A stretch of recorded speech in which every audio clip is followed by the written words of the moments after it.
નમસ્તે ખેડૂત મિત્રો, આજના આ નવા વિડીયોની અંદર તમારું સ્વાગત છે। તો મિત્રો, આજે આપણે આ વિડીયોની અંદર 10 મોટા સમાચારની વાત કરવાના છીએ। તો વિડીયોની અંદર અંત સુધી બન્યા રહો એટલે તમને ખબર પડશે કે આ વિડીયોમાં તમારા માટે ફાયદાકારક સમાચાર કયા છે। અને મિત્રો, ચેનલ પર નવા હોય તો ચેનલને સબસ્ક્રાઇબ કરી દો અને વિડીયો પસંદ આવે તો વિડીયોને લાઇક કરી દેજો। અને મિત્રો, કમેન્ટમાં જરૂરથી જણાવી દેજો કે તમે આ વિડીયો કયા ગામ અને કયા શહેરમાંથી જોઈ રહ્યા છો। મિત્રો, અત્યારે ખેડૂતોના 5 લાખ રૂપિયાના દેવા માફ થયા છે। મિત્રો, સમાચાર સામે આવ્યા છે કે મોરબી જિલ્લાના વાંકાનેરમાં માવઠાને કારણે ખેડૂતોને ભારે નુકસાન થયું હતું અને તે ભારે નુકસાનને કારણે ખેડૂત ઘણું બધું મુશ્કેલીમાં આવ્યો હતો અને તે કારણે અત્યારે મોરબી આસપાસના 100થી પણ વધુ ખેડૂતોના 5 લાખ રૂપિયા સુધીના દેવા માફ કરવામાં આવ્યા છે। મહિલા ઉત્કર્ષ યોજના મહિલાઓના સેલ્ફ હેલ્પ ગ્રુપ એટલે કે એસએચજી માટે વ્યાજ વગર લોન મળે, નાના ધંધા માટે સારી યોજના। કુંવરબાઈનું મામેરું યોજના ગુજરાતમાં ગરીબ પરિવારમાં દીકરીના લગ્ન માટે સહાય, લગ્ન ખર્ચ માટે નાણાકીય મદદ। સિલાઈ મશીન મહિલા સ્વાવલંબન યોજના સિલાઈ મશીન તાલીમ, ઘરે બેઠા કમાણી માટે મદદ। ઉજ્જવલા યોજના ગરીબ મહિલાઓને મફત ગેસ કનેક્શન, રસોઈ સરળ અને સલામત। ઘર ગૃહ ઉદ્યોગ યોજના નાના ધંધા માટે 15,000થી 50,000 સુધી સહાય, મફત ટ્રેનિંગ પણ મળે છે। સરકારે અગાઉ અનેકવાર સૂચના આપી હતી કે જે લોકોના આધાર કાર્ડ 10 વર્ષથી વધુ જૂના છે અને ક્યારેય અપડેટ થયા નથી, તેમણે તેમના ઓળખના પુરાવા અને સરનામાના પુરાવા ફરીથી અપડેટ કરવા પડશે। જે લોકોએ વારંવારની સૂચના છતાં આ દસ્તાવેજો અપડેટ કર્યા નથી, તેમના આધાર કાર્ડને પણ કામચલાઉ ધોરણે નિષ્ક્રિય કરવામાં આવ્યા છે। યુઆઈડીએઆઈ મુજબ ડેટાની સચોટતા જાળવવા માટે દર 10 વર્ષે બાયોમેટ્રિક અને ડેમોગ્રાફિક વિગતો અપડેટ કરવી જરૂરી છે।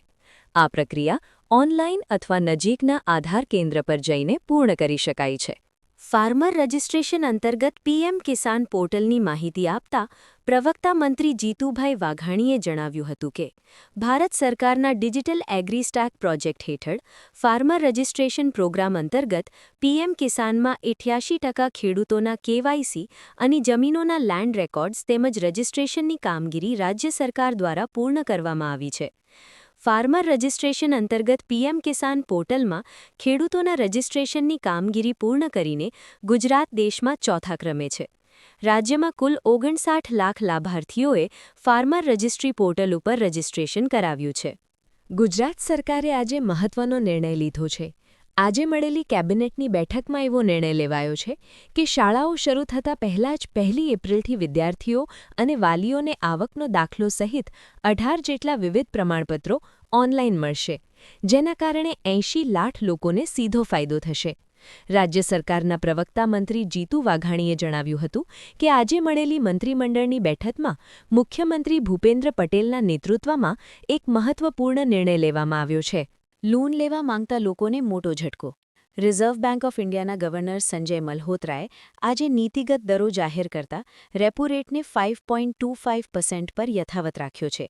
આ નિર્ણયથી લોન સસ્તી થવાની અને ઈએમઆઈ ઘટવાની આશા રાખતા લોકોને નિરાશા સાંપડી છે। જો કે અર્થવ્યવસ્થા માટે સારા સમાચાર છે, કારણ કે આરબીઆઈએ નાણાકીય વર્ષ 2025-26 માટે જીડીપી ગ્રોથનું અનુમાન 7.3%થી વધારીને 7.4% કર્યું છે। હાલમાં દેશમાં મોંઘવારી દર 4%ની આસપાસ રહેતા સ્થિતિ નિયંત્રણમાં છે। સંસદીય સમિતિએ રેલવેને આરએસી ટિકિટ પર આખું ભાડું વસૂલવા બદલ ફટકાર લગાવી છે। સમિતિએ સૂચવ્યું કે બર્થ શેર કરતા આરએસી મુસાફરોને આંશિક ભાડું પરત મળવું જોઈએ। સાથે જ સુપરફાસ્ટ ટ્રેનો માટે 55 કિલોમીટર પ્રતિ કલાકની જૂની ઝડપનો બેન્ચમાર્ક વધારવા માંગ કરી છે। ઓડિટમાં બહાર આવ્યું કે 123 ટ્રેનો તો નિર્ધારિત સ્પીડ વગર જ સુપરફાસ્ટના નામે વધુ ભાડું વસૂલી રહી છે, જે મુસાફરો સાથે અન્યાય છે।